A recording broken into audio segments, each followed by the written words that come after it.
si vous l'avez raté cette semaine.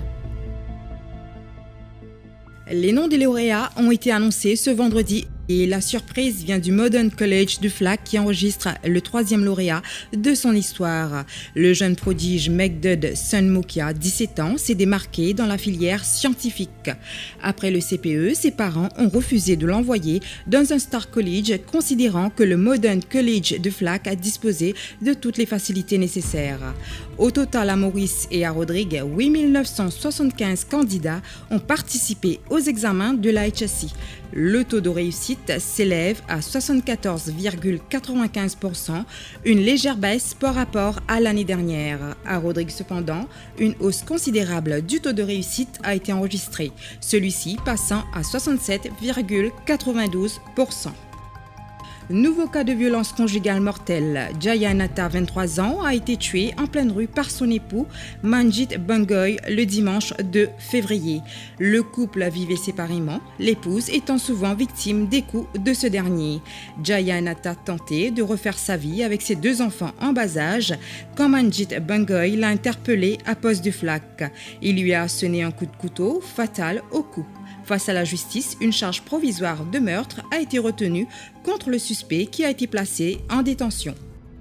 À Maïbourg, cette fois, le mardi 4 février, Atmaram Ramkisoun, 44 ans, a été tué à coups de couteau par Sandiren Bangarigadou. Le suspect aurait surpris la victime en compagnie de son ex-petite amie au domicile de cette dernière à Maïbourg.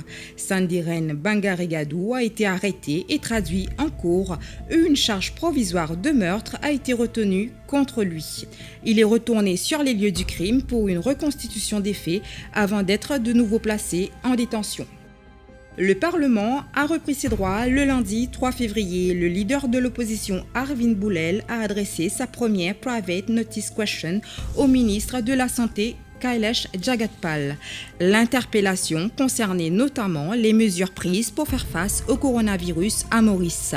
Les débats sur le discours-programme ont également été entamés, ce qui a permis de jauger le niveau des nouveaux venants en l'hémicycle.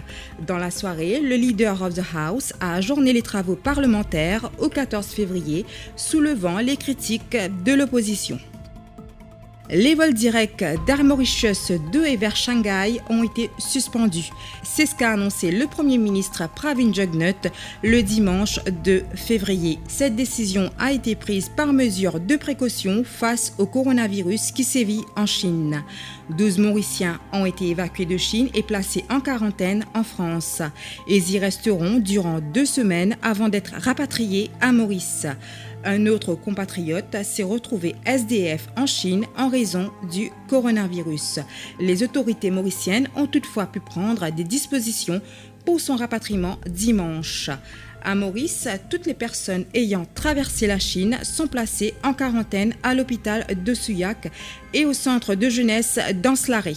Aucun cas de coronavirus n'a été diagnostiqué dans notre île. La gare Yann Palak Nord de Kurpip a été évacuée le mardi 4 février. Les travaux du métro express devront s'y tenir conformément à la 2e phase du projet qui prévoit de relier Kurpip à Rosil.